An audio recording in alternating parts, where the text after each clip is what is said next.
ako. Ano ba kasing nangyari? Si naman po siya po yung nanguna. He took my iPad. Hinihiram ko lang naman I want to play games. Ay, ba't nag-aaway pa kayo? Di ba sabi ko bad yan? Ay, naku magkapatid kayo. Luigi, di ba sinabi ko na sa'yo na bad yung nangaagaw ka ng stuff ng iba? Opo. Always ask for permission. Opo. Pagbibigyan ka naman ni ate. Di ba, ate? Ikaw naman, Mikay. Ikaw ang ate. Sinabi ko na sa'yo na pagbigyan mo yung kapatid mo. Huwag kayong mag-aaway. Opo, Mommy. Sorry na, Luigi. Sorry din, ate. Love you. Love you. Ay, naku mga anak. Alam niyo ba, madaming bad people. Alam niyo kung sino magkakampi? Kayong dalawa. Kaya huwag kayong mag-aaway ha, kasi magkapatid kayo. Alam niyo ba si Mami lumaki lang mag-isa?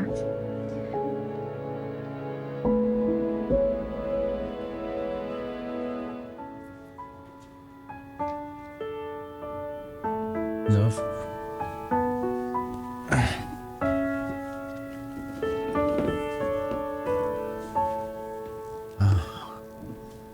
Nakausap ko si Lexi kanina.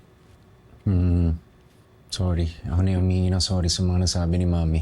Hindi na nga dapat bring up yung papa mo. Ilang beses ko bang dapat sabihin na hindi kriminal si Papa? Na-frame up nga lang siya. Na-frame up siya ng mga taong pinagkatiwalaan niya. Tapos namatay na lang siya nang hindi nalilinis yung pangalan niya. Huwag ka mag-alala.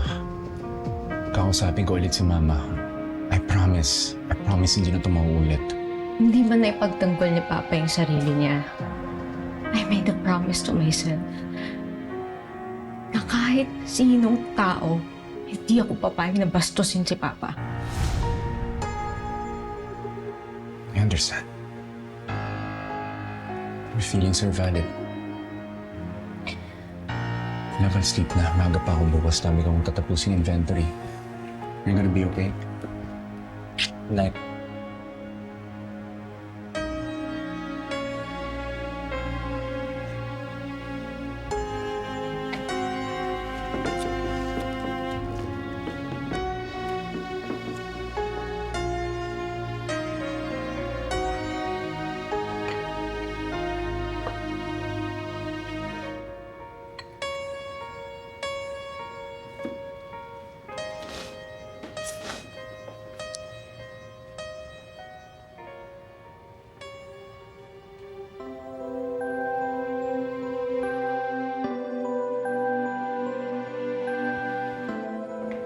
Vanessa, anak, alis na si Papa. Papa, nahanap ko na po yung kapares ng cufflinks niya.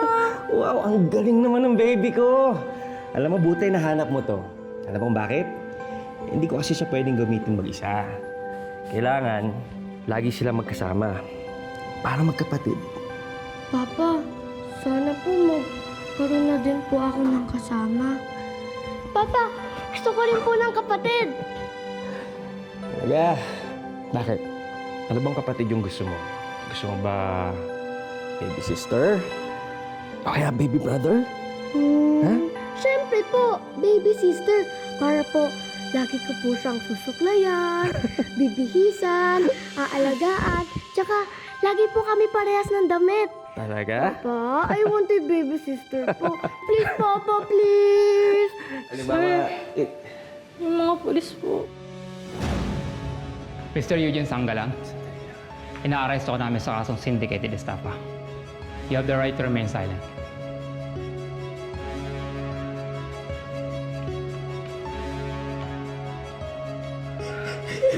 wala akong nalaman dito. Inosente ako. Wala akong alam. Maniwala kayo sa akin. Sir, Sandali!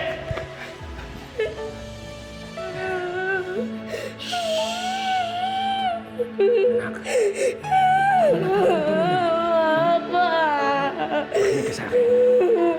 Huwag ka maniniwala sa kanila, ha? Ha?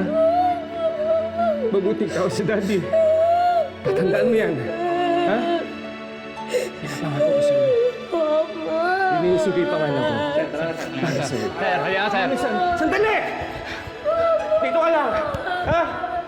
Hintayin mo si Daddy, babalik si Daddy para sa'yo! Kaya na sir. Sandali! Vanessa, anak! Nirinig ko pangalan ko! Tawag ko sa'yo! Wala!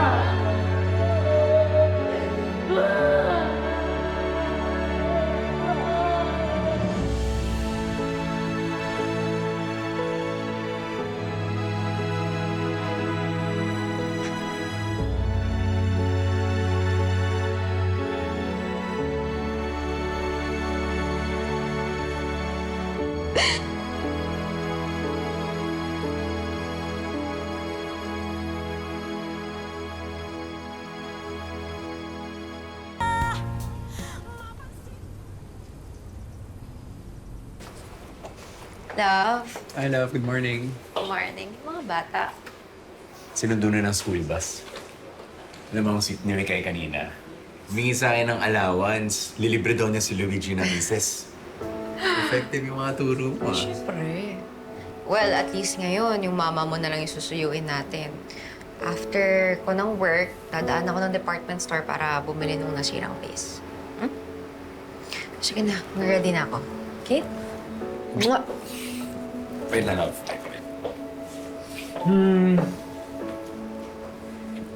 What if ngayon na natin gawin yun? May work tayo. Ayun sa akin, mamaya ako na gagawin. Sige na. Hindi pwede. Ang daming gagawin. It's been a while since ulit tayo nag-date. Yung tayong dalawa lang. Absent ka na sa office, Love, please. wait. Matawag si Lorraine. Wait. Hello? Ano nangyari kay Ninong? First day ng chemo ni Dad kahapon. Unfortunately, doon siya na cardiac arrest. Though he's fine now, di ba? Pero ang bilin nga niya is gusto kanya makausap. Marami akong kilalang ganyan, naghahabilin bago mategi. Excuse me? Except si Otto de Alonso, kasi napaka-healthy pa niya. Ninong, pagaling ka na. Di ba nga tatalunin pa natin yung Daddy Marco? Malapit na kami magkita ng papa mo. Dad, Marami akong ikikwento sa kanya. Ninong naman eh. Anak, yung envelope, please. ito.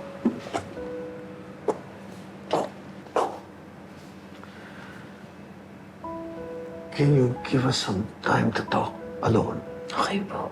Thank you. I'll just be outside. Excuse me, anak ka ba? Inaanak? Tara na. Attorney,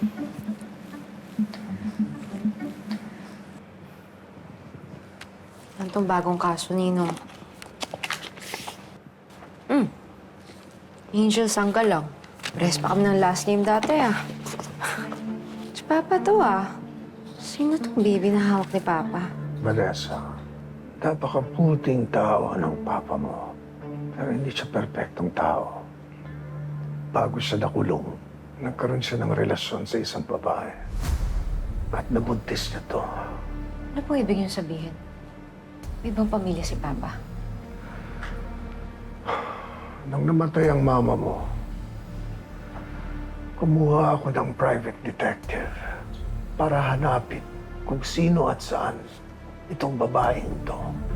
Ano sabi? Pero nalaman ko na patay na pala siya. Pero buhay ang anak nila.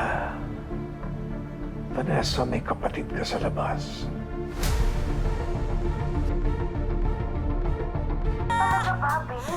Pupuntahan mo talaga ngayon ang half-sister mo? Ay, gusto ko kasi malaman kung sino siya, eh. Isa naman lang, sinabi mo sa amin, dinasama ka namin. exactly, concerned kami sa iyo, Bes. What if addict pala yung kapatid mo? No, what if pusher pala yung kapatid mo? No. What if drug lord pala yung kapatid mo at hindi ka na namin makita? Teka, tawag ako ulit, ah.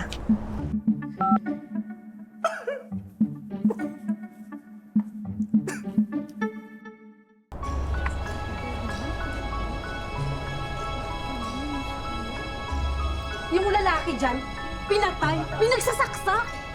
Kaya pala may nagkakatuloy. Kaya nga. Sabi ko nga sa iyo, may nangyayari sa mga.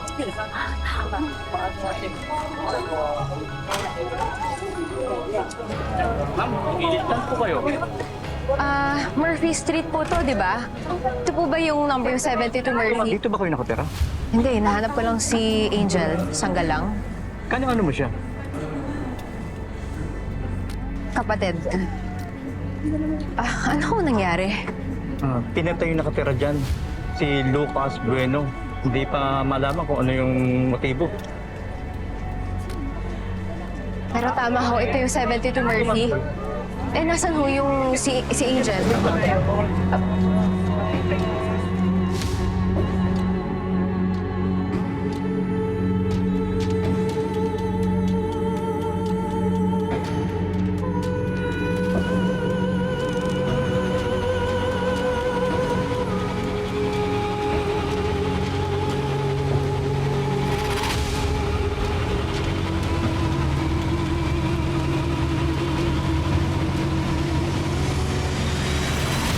Sabihin mo sa akin ang totoo, Angel. Ikaw ba ang pumatay sa biktima? Sana matulungan ka niya sa kaso mo. Tandaan mo, ikaw pa rin ang suspect ng mga polis. Bro, ayaw nga sumama sa'yo ng babae. Di ba? Can you stop? Marco, alam ko gusto mo rin to, di ba? Nag-usap na ba kayo dun sa lilipatan niya? Love, kakarating lang niya eh. Pero di ba ang usapan natin, temporary lang siya dito? Dapat sa'yo! Mamatay! Mamatay ka na!